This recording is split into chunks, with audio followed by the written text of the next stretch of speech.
সবাই আপনাকে একটা গল্প শুনিয়ে যাচ্ছে, মিথ্যে গল্প।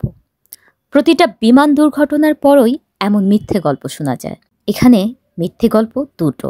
নাম্বার 1, বিনা কারণে একটা ইমোশনাল গল্প তৈরি করে একজনকে হিরো বানানো হচ্ছে। এতে লাভ যেটা হবে, বিমান বাহিনীর সুনাম ছড়িয়ে দেয়া। নাম্বার 2, এই মিথ্যেটা আরও ভয়াবহ। সেদিন কতজনের স্পট ডেথ হয়েছিল এটা নিয়েও ভয়াবহ একটা লুকোচুরি চলছে। আমরা জানি সত্য ছবিগুলো কখনোই আমাদের সামনে আসবে না, তবুও বিভিন্ন বিশ্লেষণমুখী অনুসন্ধানে যা পেলাম তাই আপনাদের শেয়ার করব আজ।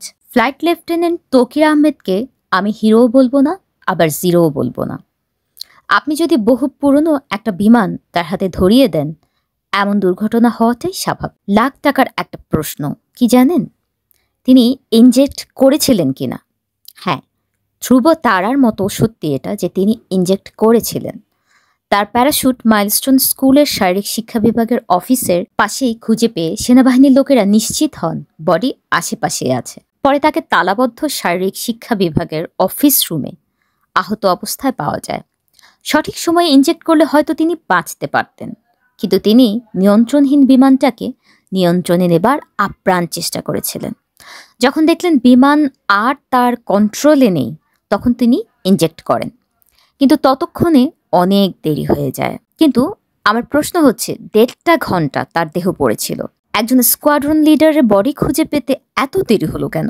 এখানে আরেকটা প্রশ্ন দর্শক, যখন তাকে খুঁজে পাওয়া যায় তখন তার সিস্টোলিক প্রেশার ছিল 100 আর ডায়াস্টোলিক প্রেশার ছিল 60, পালসও ছিল স্বাভাবিক। এটা মাইলস্টোনের যে শারীরিক শিক্ষা বিভাগের যে চিকিৎসক তিনি জানিয়েছেন। তাকে হেলিকপ্টারে করে পরবর্তীতে চিকিৎসা কেন্দ্রে নিয়ে যাওয়া হয় এবং চিকিৎসা দেওয়া হয়। হসপিটালে তিনি মারা যান। এখন আমাদের প্রশ্ন হচ্ছে যে তার মৃত্যুর কারণ কি, কেন তিনি মৃত্যুবরণ করলেন? এটা পুরো জাতি জানতে চায়। এটা কি স্বাভাবিক মৃত্যু, নাকি ইচ্ছাকৃতভাবে তাকে মৃত্যুর দিকে ঠেলে দেওয়া হয়েছে? জনমনে এই প্রশ্নটা ঘুরপাক খাচ্ছে, যেন বিমানের ত্রুটি নিয়ে তিনি কোনো তথ্য সবাইকে না জানাতে পারেন। হতে পারে এটা একটা তার কারণ। এই জায়গাটায় রাষ্ট্রকে অবশ্যই দায়িত্ব নিতে হবে।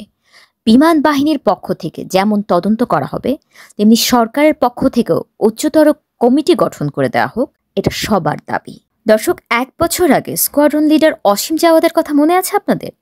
সেই প্রশিক্ষণ বিমানটিতেও ফ্লাইট লেফটেন্যান্ট তৌকিরের বিমানের মতোই আগুন ধরে যায়, কিন্তু ঘটনাস্থল লোকালয় হওয়ায় স্কোয়াড্রন লিডার অসীম জাওয়াদ সহ কো পাইলট বিমানটিকে লোকালয় থেকে সরিয়ে কর্ণফুলী নদীতে নিয়ে যাওয়ার সিদ্ধান্ত নেন।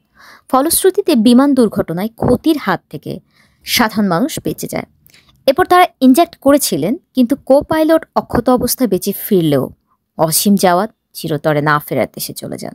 এত দুর্ঘটনা ঘটে, এক একটা উজ্জ্বল তারা মুহূর্তেই মিলিয়ে যায়, তবু কেন কর্তৃপক্ষের টনক নড়ে না? এত পুরনো বিমান দিয়ে কেন প্রশিক্ষণে পাঠানো হয়? একজন স্কোয়াড্রন লিডার তার প্রশিক্ষণই তো শেষ করতে পারে না এই পুরনো বিমানগুলোর কারণে। ফ্লাইট লেফটেন্যান্ট তৌকির আহমেদ অত্যন্ত মেধাবী ছিলেন, এতে কোনো সন্দেহ নেই। পৃথিবীর কোনো দেশে প্রশিক্ষণরত অবস্থায় এত বিমান দুর্ঘটনার রেকর্ড আমার জানা নেই।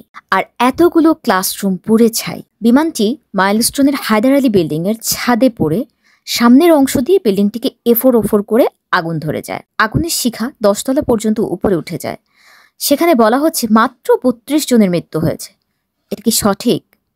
বেসরকারিভাবেও মৃতের একটা তালিকা করা হোক, যেন প্রকৃত সত্য সবার সামনে বেরিয়ে আসে।